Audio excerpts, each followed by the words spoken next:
Benvinda, Professor Flores. Professor Flores. Professor Maria Flores is a co-editor of the European Journal of Teacher Education at the University of Minho, Portugal, and she's also the co-editor of the European Journal of Teacher Education. Her talk will focus on some of the implications of the COVID-19 for the process of learning to teach by drawing on policy and institutional responses, as well as on teacher educators and student teachers' views. Her talk is titled Adapting Teacher Education to Online Environments, Reinventing Established Practices. Maria, the stage is yours. Thank you very much. Good afternoon, everybody. It is a great pleasure for me to be here with you. And I would like, of course, to thank the invitation to be part of this webinar. I hope there are not, technical issues, but so I'll try to speak slowly. And of course, I would like to greet everybody. And I can see some colleagues and friends, so I would like to address them in particular, but to everybody. And I will share some thoughts and some preliminary findings from research. And I will try to also to share my, is it working? Can you see my screen? Not yet. Yes. Is it okay now? Yes, it is. Let me see. Okay, I think now it's working. We can see it. Okay, thank you very much. So I will talk a little bit about the implications of the COVID-19 crisis in education, especially for teacher education, drawing on the Portuguese experience, but also in general, because I think there are implications for everywhere in terms of this crisis that affected all over the world. So I think some people who think that there is... Maria, excuse me, we're having difficulties. Maybe you should switch off your camera and then we might have a better connection. Let me see, okay.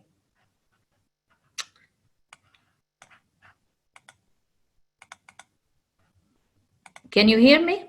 Yes. Let me see. Okay. What about now? Can you hear better? Please go ahead and we'll see. Okay, so I was saying that some think about a real revolution in education, but others are more skeptical because this change or this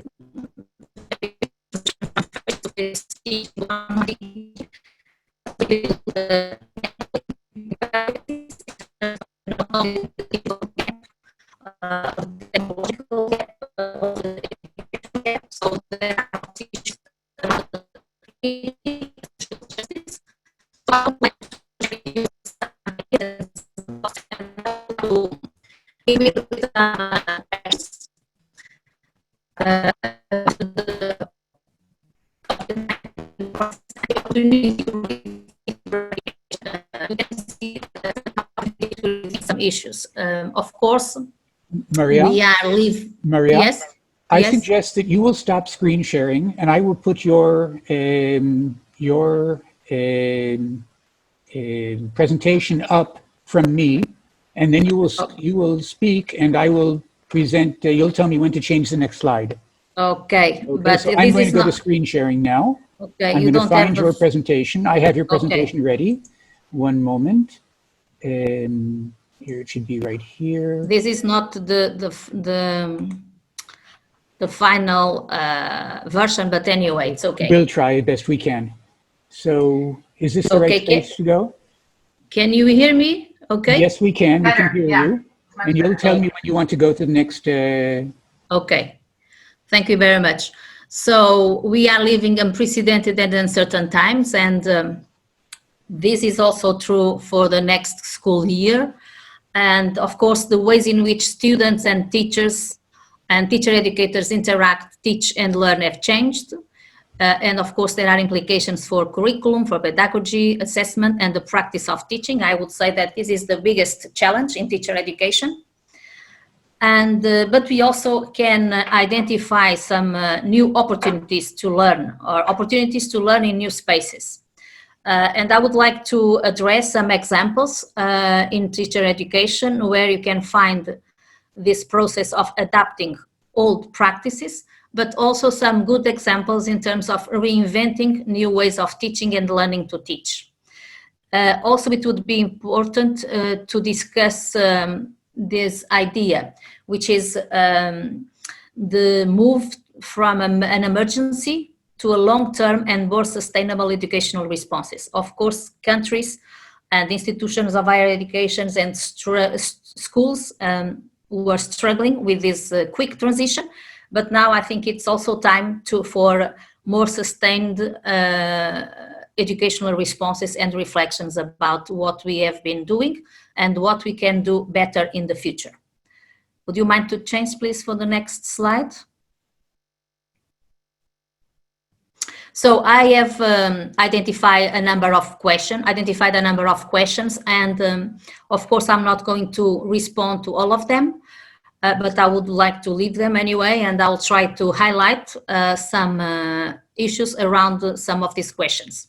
So what characterizes the immediate responses in education, and particularly in teacher education in different countries? What lessons can be learned for future similar situations? What pedagogical issues have arisen? What are the short-term and long-term effects of these unprecedented challenges in education and also in teacher education? So what about, for us as teacher education, so what about implications for teacher education? The next slide, please. So I will share some thoughts and ideas about some of these questions. So when it comes to the immediate responses in education, I will draw on the Portuguese case. I think, you know, some of the measures or initiatives are pretty similar to other countries. But in Portugal, the closure of all schools in the country was done in March 16th. But of course, there was this realization of the existence of inequalities in the access of electronic means to ensure adequate distance learning to all children and young people in terms of internet access and equipment. As in other countries, there were policy initiatives to deal with this very quick transition from face-to-face to online teaching.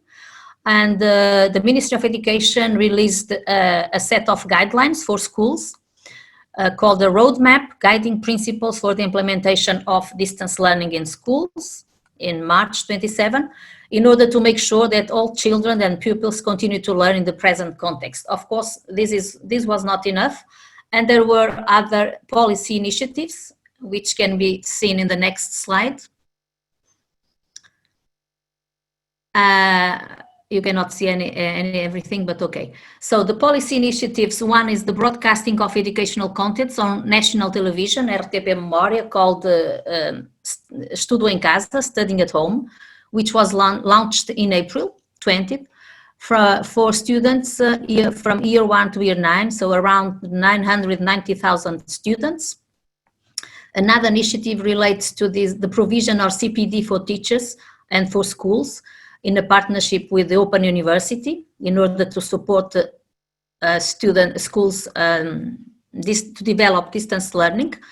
The creation of a website to support to schools so that they can find documents, sharing of practices, tools, etc. And also more dramatic more radical changes that were issued in the Council of Ministers in April 13th. And this decree stipulated that exceptional and temporary measures in the sector of education.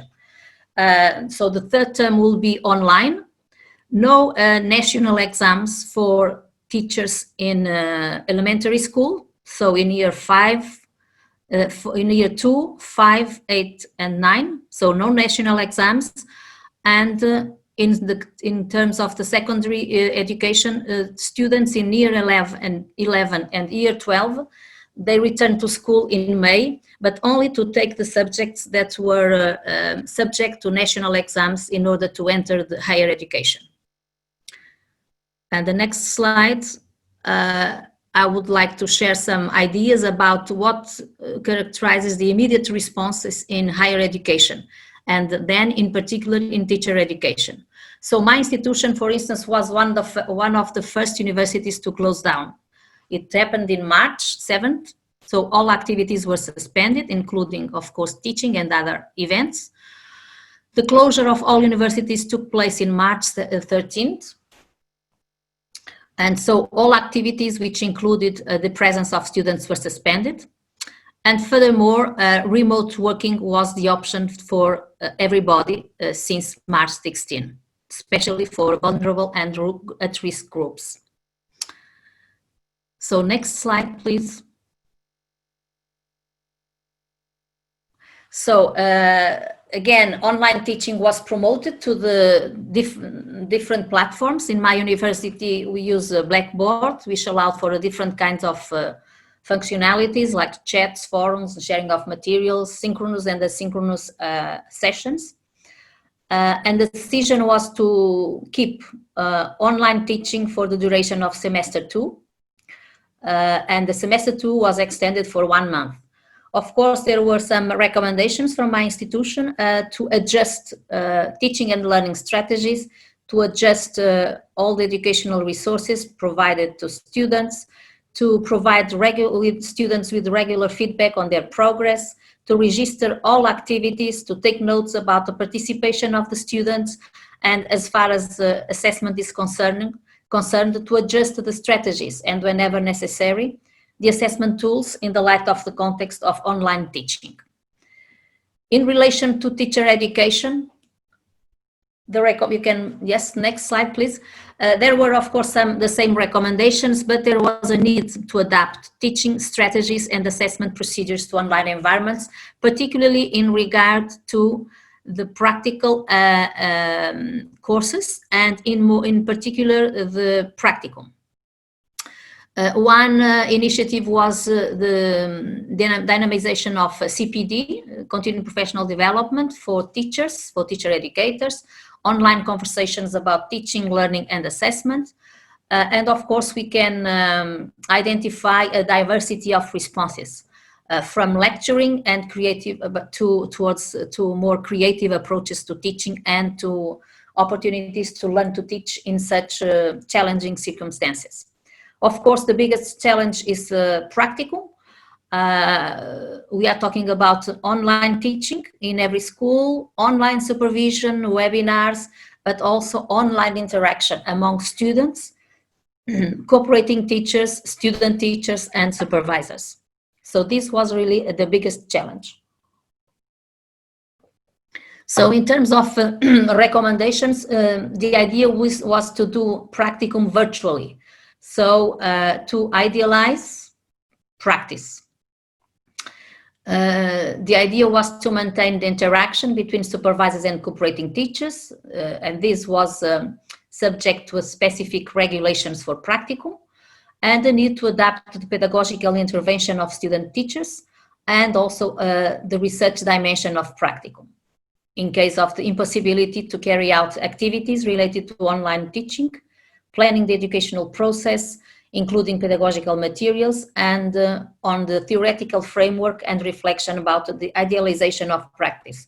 So in some cases, there was this choice to make practicum more theoretical, whereas in other cases, it was possible to continue to practicum via online and also monitoring and following the activities of cooperating teachers.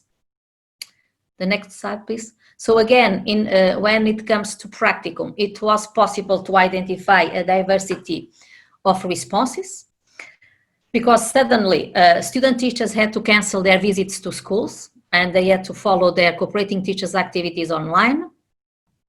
Of course, some students had already done their teaching before the closure of schools, but not all of them. So online teaching was the option for some of them.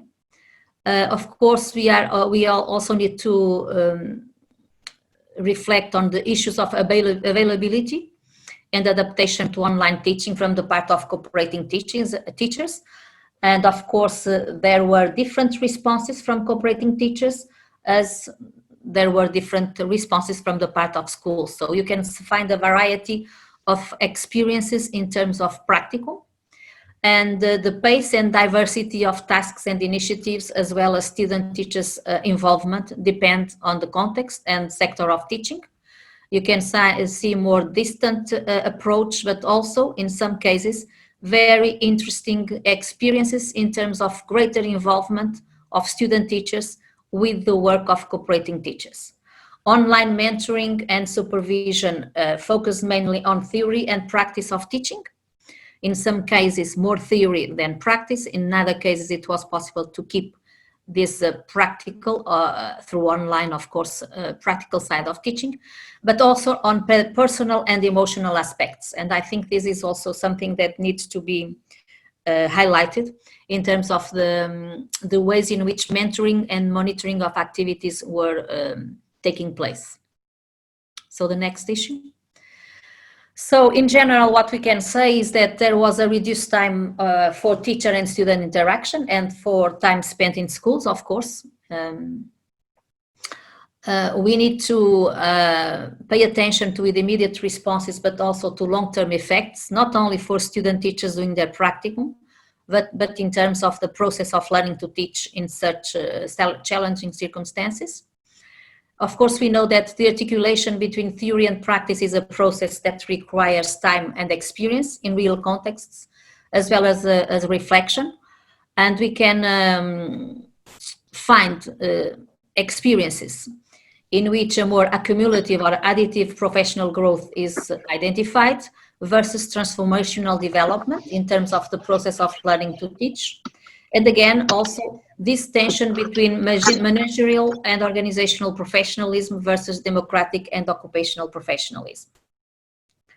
The next slide. So now I will say something about teacher educators' experiences or opinions in regard to their experience, but I will be very brief because I'm aware of time, so I would like to move to the next slide.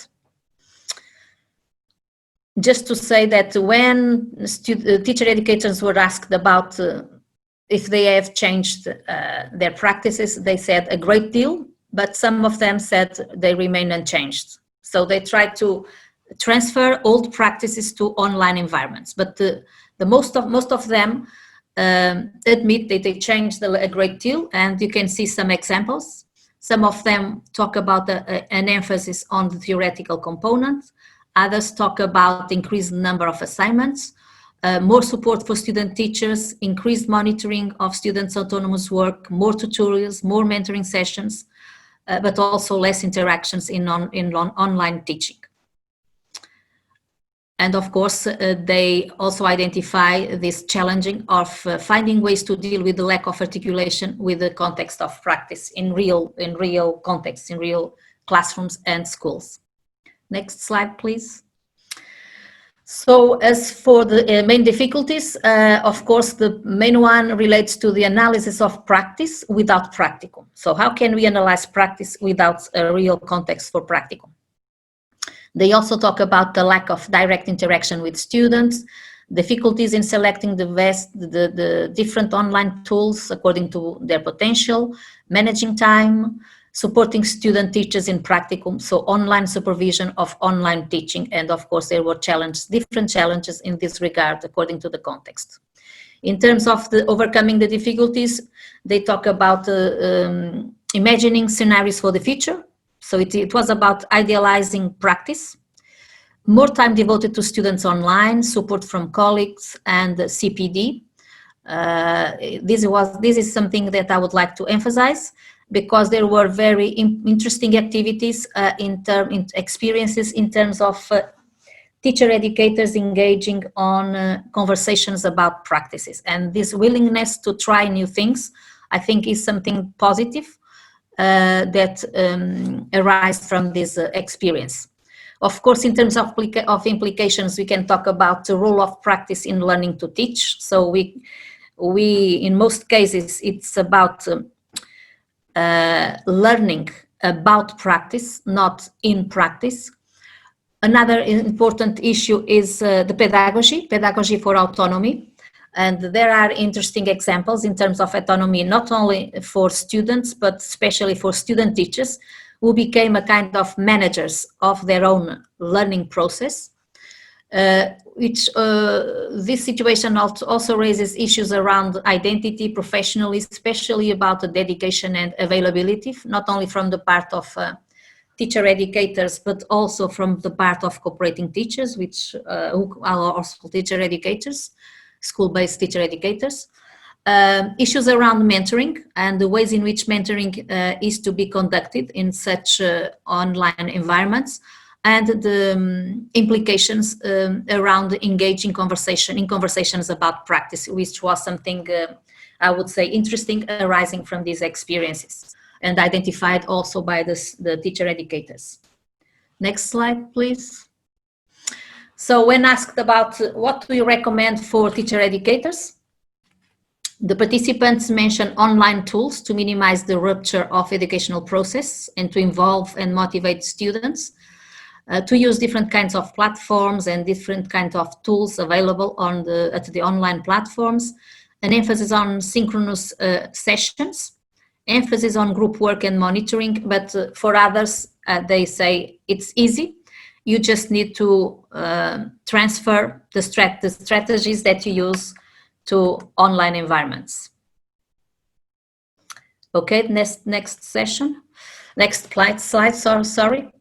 So what kind of issues you do not recommend? There were not many answers, but they talk about avoiding too many assignments for students, using only email to communicate with students, too long lessons, online lessons, and lecturing. And when they were asked about how do you rate your online experience, most of them say good, but there was also a big proportion of teacher educations who mentioned a poor or a negative experience.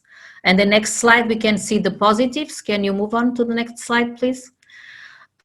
Because some questions said there is no positives at all, some student teachers, but others, as you can see, highlighted interesting ideas. One is the discovery of the potential or of other modes of teacher education. So it was better than expected. They talk about more flexibility and support, more time for feedback, adaptation and creative responses from the part of student teachers and from the part also from teacher educators, more autonomy for students, engaging in conversations about online teaching, not only with other teacher educators, but also with the student teachers, more demanding organization of teaching and learning methods, diversity of practices, enhancement of digital literacy was also an emerging category from student teachers' accounts, learning new tools for learning, and a greater reflective participation. In terms of the negatives, of course, it's not surprising, lack of real context for practicum, and the impossibility of direct pedagogical interaction. So some of them talk about less student involvement, difficulties in managing materials and tools, overwork, selecting the best strategies, lack of motivation from the part of some students, and also being in front of the computer all the time. This was the main negative issues identified by the teacher educators. So when they talk about their experience as supervisor, so not only as teacher educator, but as supervisor, monitoring student teachers in practicum, they talk about, they are more negative. They say the experience was negative or very negative, whereas some were a few of them said that it was positive. Next slide, please. So they talk, these are some quotes from the teacher educators. And they say that supervision has become focused on the monitoring and support of planning, reflection about the action on proposals for pupil involvement, keeping this effective link to the group and to the educators, more demands in terms of support for student teachers, more challenges at the level of the framework or justification of pedagogical decisions. And this was emphasized in terms of some responses from the teacher educators, especially because they need to justify their pedagogical decisions sometimes in front of the parents. It has also encompassed more challenges for the cycle of observation, planning and evaluation because of the online environment. And of course, the duration of practicum has been reduced. Supervision was done through the monitoring of intervention projects that, even if sometimes they were broad and demanding, they do not compensate the lack of contact in a real context of practice. Next slide.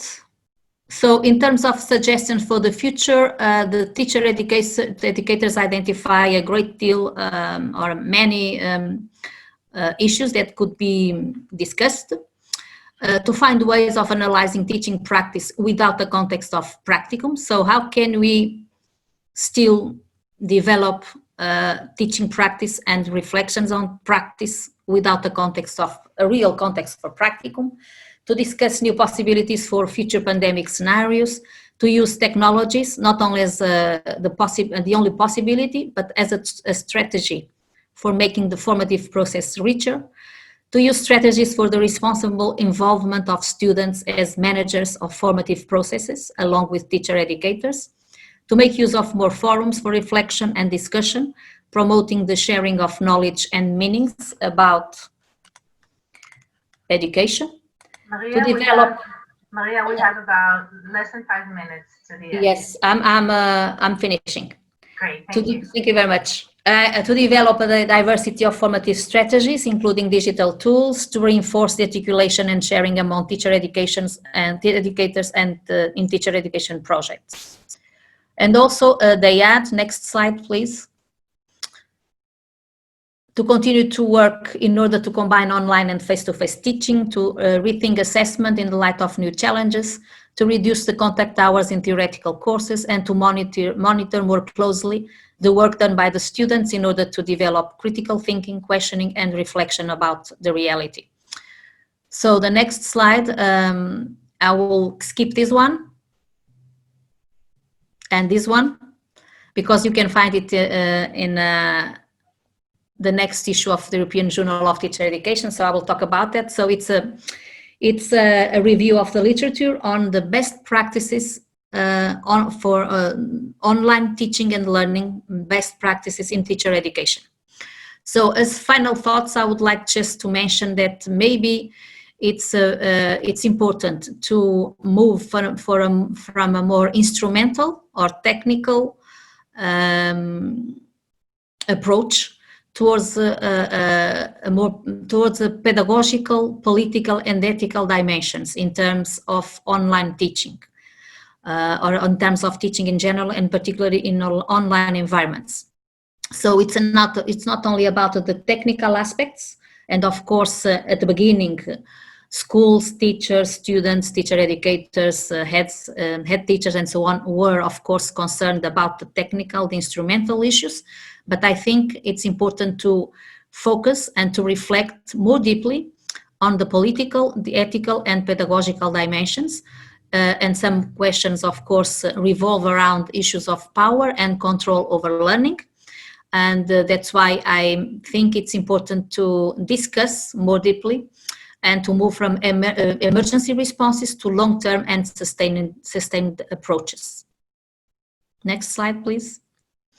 So I have identified 5 issues from not only from ongoing research, but from the experience around the teacher education and online environments. One is, of course, assessment, and it was possible to identify a wide diversity of responses when it comes to assessment, and with an emphasis on formative dimension. And I think this is something that needs to continue to be discussed and maybe improved. The other issue is pedagogy for autonomy. I think there are very good examples in terms of, making students more responsible for their learnings, managers or of their own process of learning to teach. Another issue relates to new spaces and contexts of learning, and they may counteract, prevailing models, especially in teacher education, a more theory-driven orientations. So I think this is something that needs to be highlighted from, this experience. Of course, we need time for deeper reflections, but these are some ideas that I have identified. The other one is more diverse and sophisticated mentoring practices or processes.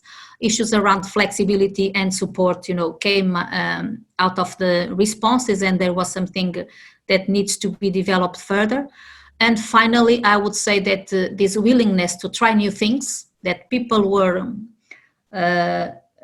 doing, not only students, but also student teachers, teacher educators, and so on.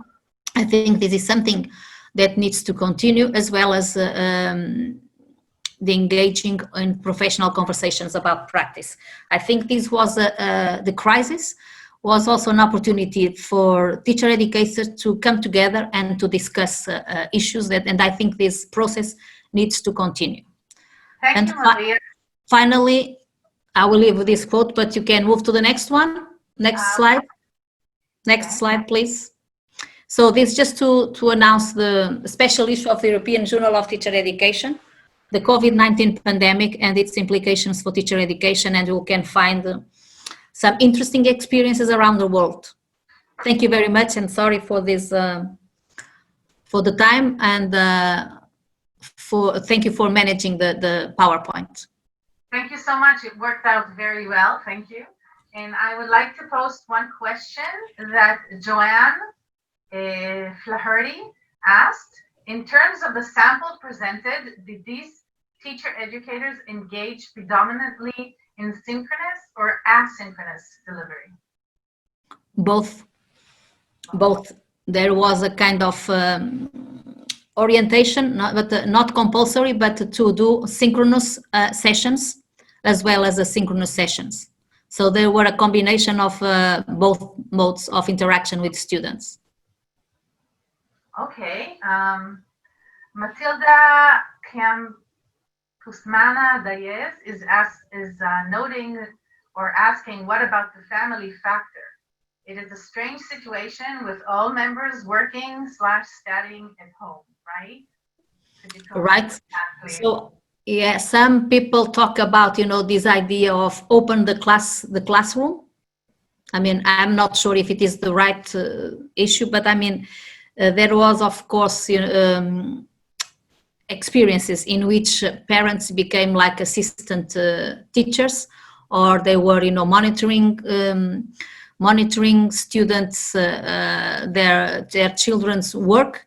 And actually some teacher education mentioned that they need to justify and to frame in a more detailed way the reasons for their pedagogical decisions, what they are doing such and such when they need to interact, because some parents were, of course, online with their kids, and especially in this time in the context of practical.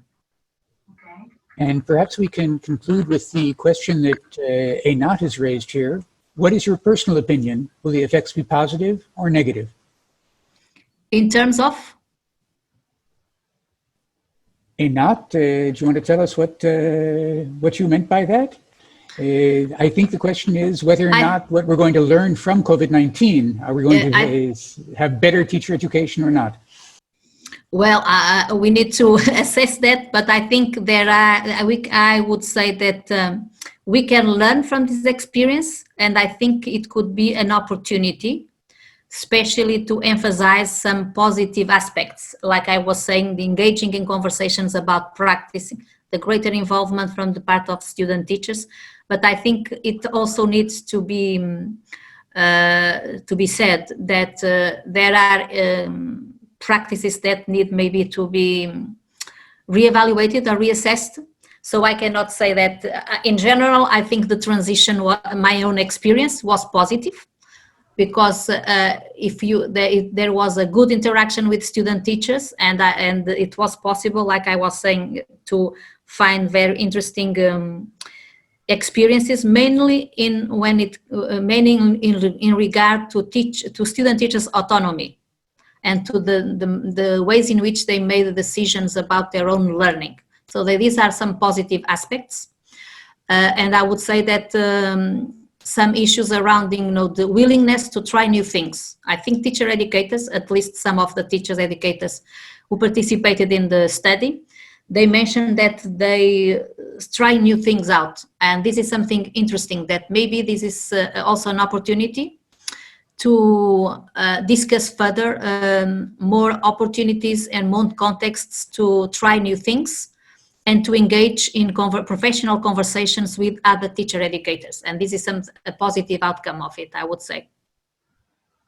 Wonderful. With that positive end, I would like to thank you for an interesting talk.